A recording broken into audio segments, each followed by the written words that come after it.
بەڕێز دکتۆر سەلاح موشی شرۆڤەکاری سیاسی لە بەغداوە لەگەڵماندا.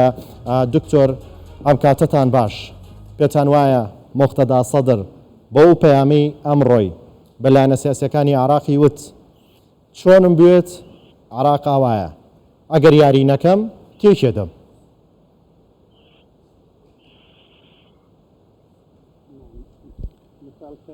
ئێوارەتان باش، بە دڵنیاییەوە بەڕێز سەدر خاوەن دیدگای خۆیەتی لە قۆناغی سیاسی و لە دۆسیە سیاسیە گشتەکاندا ئەو ویستی بەڵێنێکی سیاسی بەم هەنگاوە دووپات بکاتەوە.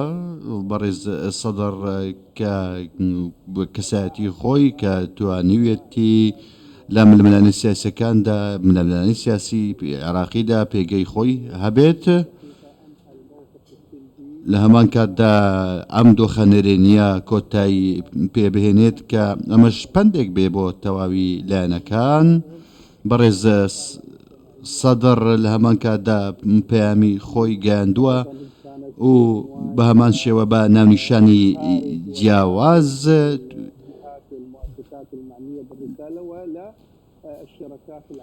لە هاوبەشانی پرۆسەی سیاسیدا ویستویەتی پەیامی ڕاستەقینەی خۆی بگەێنێت بۆ کۆتایهێنان بە گرژی و ئاڵۆزیەکانیش. بەڵێ، ئێستا هەڵوێستی چوارچێوەی هەمانگی چییە؟ هیچ پلانێک هیچ شتێکیان بەدەستەوە بۆ پرسی پێکەنانی حکوومەتی عێراق؟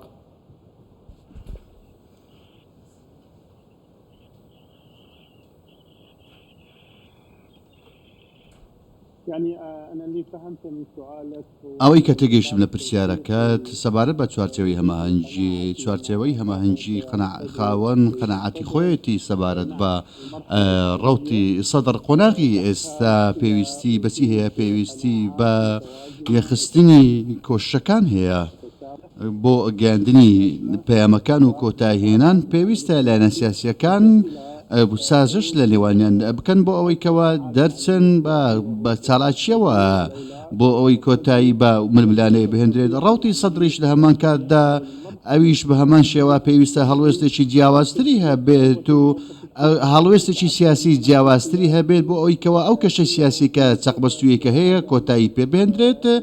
لە هەمان کاتدا ئەو لەگەڵ دیدگای ڕەوتی سەدر بێتەوە بۆ تێپەڕاندنی بابەتی پرۆژەی نیشتیمانی کە پێشتر ئێمە لەگەڵی ناکۆک بووین کە بابەتی ئێمە پرسی ئێمە بابەتی تەوافق بوو، دیدگاکان جیاواز بن. ئەمڕۆ دەبیت بابەتەکە تەواو جیاواز بە هێزەکانی چوارچێوەی هەماهەنگی ئەوانیش بە هەمان شێوە پێویستە هەڵوێستێکی جیاوازتریان هەبێت لەگەڵ ڕەوتی سەدردا. بەڵێ، سەرۆک کۆماری عێراق پەیامی کێ بوو؟ لە پەیامەکەیدا باسی لەوە کرد تاکە چارەسەر بۆ دەرچوون لەم چەقبەستە سیاسی ئێستا عێراق هەڵبژاردننی پێشوەختەیە. ئەمەش داواکاری موقتەدا سەدر و لایەنگرانی ڕەوتی سەدر بوو. پێتان وایە چوارچێوەی هەماهەنگی تا چەند لەگەڵام پرسەیە؟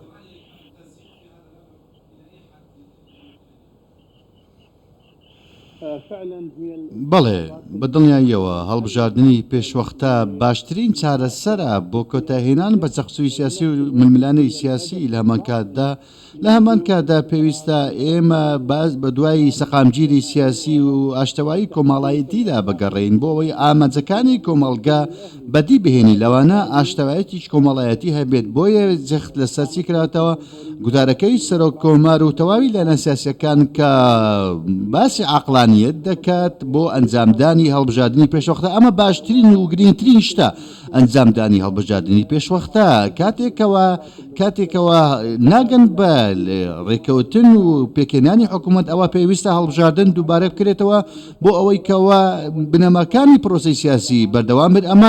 ئەمە زامنی پرۆسی سیاسی دەکات. چییە ئەوەی کە زامین دەکات بریتە لە هەڵبژاردننی پێشوەختە؟ بەڵێ، چه زامنی ئەوە دەکات کە هەڵبژاردننی پێشوەختە دۆخی سیاسی عێراق چارەسەر دەکات؟ پێتان وایە گۆڕانکاریی وەها لە کورسی لایەنەکان دروست بێت یان لایەنەکان لە دوای هەڵبژاردنێکی پێشوەختە نەگەیشتە ڕێکەوتن؟ کێ ناڵێ هەمان سیناریۆ دووبارە نابێتەوە؟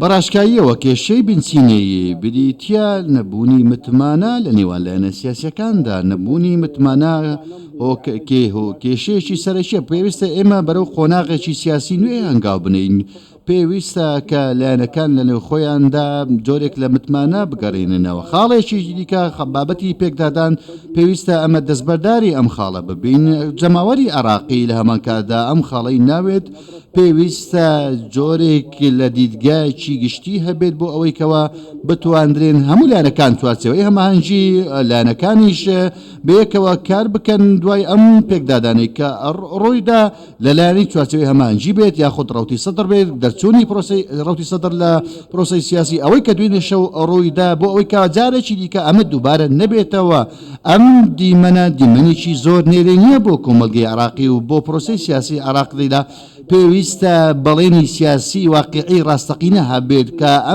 ئەم بابەتە جارێک کە دووبارە نەبێتەوە کارنامەیەکی هاو بەش هەبێ بۆ داهاتوو کە هەمووان تێدا بەشدار بن.